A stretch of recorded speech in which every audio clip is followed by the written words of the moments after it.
Hey universe, it's 11:11 on the 24th of December.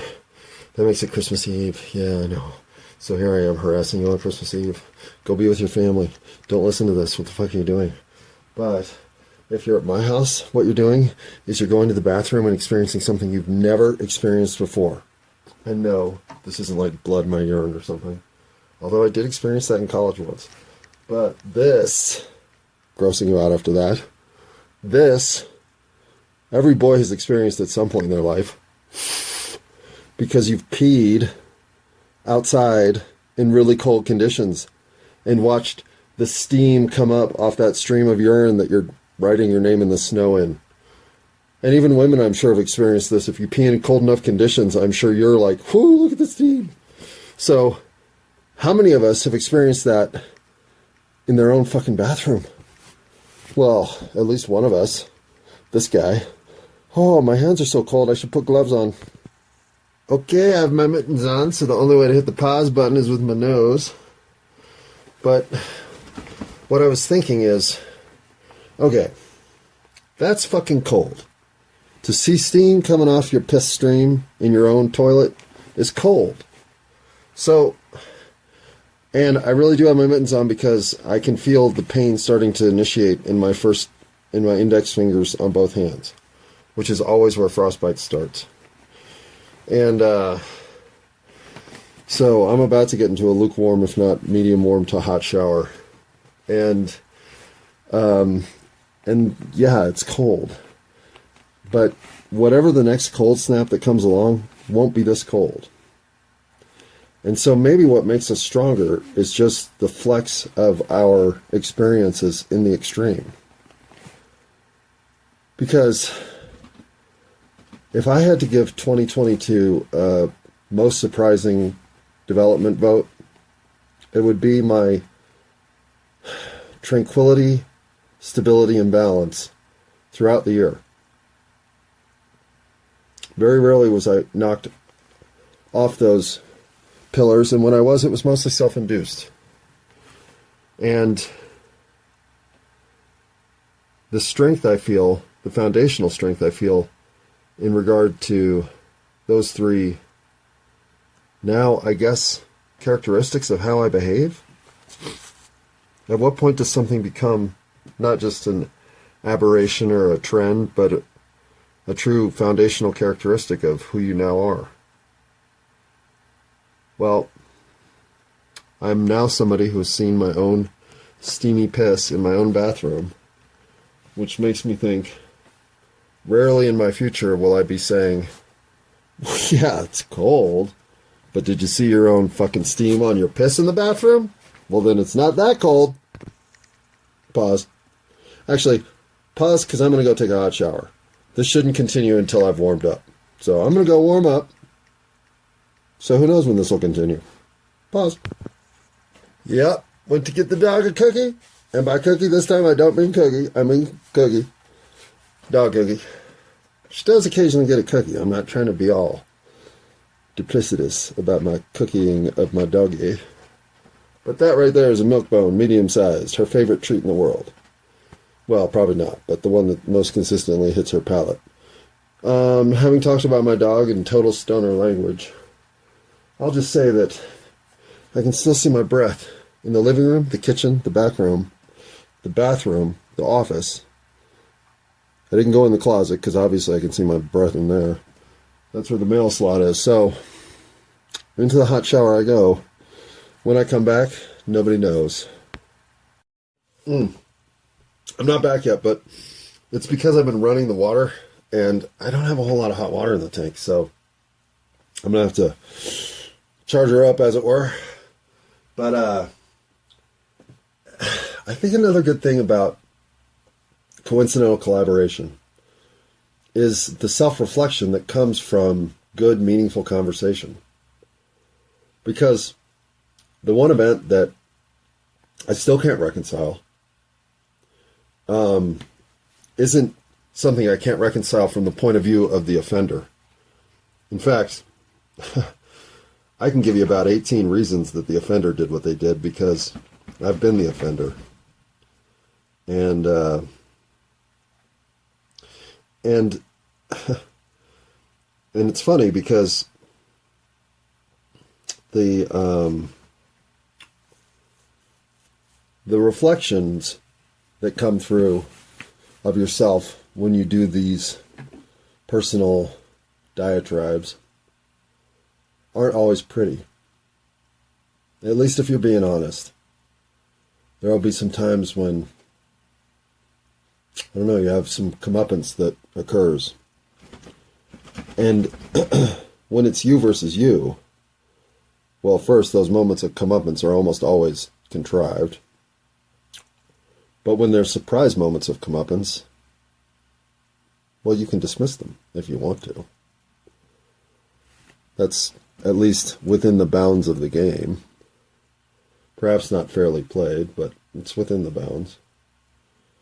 And being one to play the game in the extreme set of rules version, well, I have a feeling I've been dismissing a lot more in life than is fair. Much like I hear speech mistakes that I didn't know I will make, continue to make.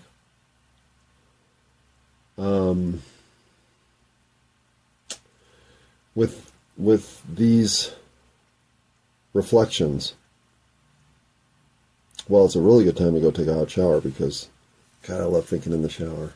Right, God? You knew that. But beyond that silliness, I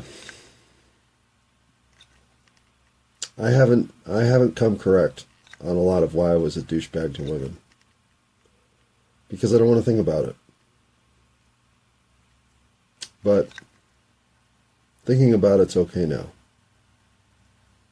It didn't used to be something I had the material to really withstand true, hard reflection. So I'm glad to see that it's here. Now, will it persist all the way through one goddamn hot shower? Probably not. Probably be thinking about video games by the time I get out of there. But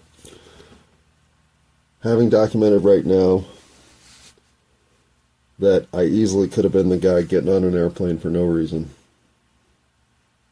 makes me remember how many airplanes I got on for no reason. I think it's time I thought more about all that stuff too.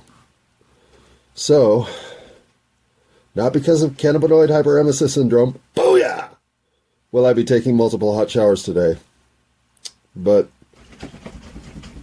for the creative thought that comes with it, and because I keep having to clean my dog's ear infection, and thus a hot shower always feels good after dealing with that, well, could be a record day for hot showers. No, it couldn't, because you don't take 33 hot showers unless your stomach is forcing it. But I'll be back after this one to report just how sensational it was. Well, why am I projecting? I don't know. I'm pretty fucking high. I'll be back. I wonder if the cold could be exacerbating her condition. I guess it could be. But it's not exacerbating the cat's condition. Boy, she's curled up into the tiniest ball of fur you can get into in a pillow pile. Speaking of pillow piles, I wonder if that hot water heater's heated up yet. Probably not. Which means, of course, it's time for more weed. Okay. If you had to, could you name your least favorite vegetable? See, for me, that's hard. Because it's not that I hate a lot of vegetables, but there's a whole pile of them at the bottom that are like, really? Brussels sprouts? But the funny thing is, Brussels sprouts were on the list until I had them pan-seared in garlic butter at a steakhouse where I was like, holy shit, that's a Brussels sprout? I mean, if that is a Brussels sprout, it would be worth going to Brussels to have. It was so good. Because the one other time in life I'd had Brussels sprouts, obviously whoever had prepared them hadn't prepared them quite to the same level of excellence that the steakhouse had. So sometimes I think maybe you like things you just don't know you like because the one experience or two you've had have been on the level of mediocrity that turn you off to the whole concept of something like the radish. And not so much the radish. Radishes are just too sharp. But beets? Beets might be something I'd like if somebody else had prepared them for me in life. All right. But radishes are terrible. That's for sure. I hate seeing them in a salad. What else do I hate seeing in salads? Mandarin oranges. Why'd you put mandarin oranges in the fucking salad? And radishes? I have to get a steak now. And I don't even eat meat. But, let's say, nothing compares to that which is, in my opinion, the all-time worst vegetable, celery. Celery has, I mean, if you ask enough people, you're going to get this answer more than once. And this could be an urban legend, but I think it's actually true. That celery has fewer calories in it than it takes to consume and digest it. So you lose weight eating celery if you believe in calories equal what contributes to weight. So doing the math, there's 10 calories in a stick of celery, and it takes 11 calories to chew and fully digest a stick of celery. So you're minus 1 calories for every stick of celery you eat. Well, even if that's true, it's true because celery is like 95% water. So instead of that, why don't you just drink a glass of water, go for a 6-block walk, come home and say, hey, I didn't even have to eat any fucking celery. Because celery sucks. Oh, it sucks. I hate seeing it in fucking Chinese food. I hate seeing it on an hors d'oeuvre tray with some fucking cream cheese sauce on it. I hate seeing it with peanut butter on it. I hate seeing the stalks in the goddamn vegetable department. I just don't like celery. I hate it. I mean, to me, celery is like somebody said, you know what we should do? We should go out and get that stocky-ass grass, the really stocky, thick, reedy stuff, and we should fucking eat that. There's a limit to what's food, people. Celery is... Ugh. In my opinion, celery is the limit. So the question is, if I go to the chop house and they have pan-seared grilled celery as an appetizer, do I not owe it to myself to at least order it to make sure I'm right? Or has celery earned its reputation rightly on my pedestal of foods that ruin other foods? And what I mean by that is, if there's celery in my goddamn mugugai pan, I don't want it. Wait, does mugugai pan come with celery generally? I don't eat mugugai pan. If there's celery in my Mongolian... What do I eat anymore that's Chinese food? Okay. If there's celery in my vegetable pad thai, I just pick it off. So, Phoebe, do you remember what we were going to talk about? I was going to go take that shower, but... Did I get back to the collaboration point? I think I did, right? And I also like that as you start to see more energetic flow between you and the universe, you create more energetic flow opportunities to be observed. In other words, I think you can become a more dynamic person just by recognizing how dynamic you are. It's kind of a cool self-fulfilling prophecy, if that is, in fact, a prophecy. I'm not all that clear on prophecies.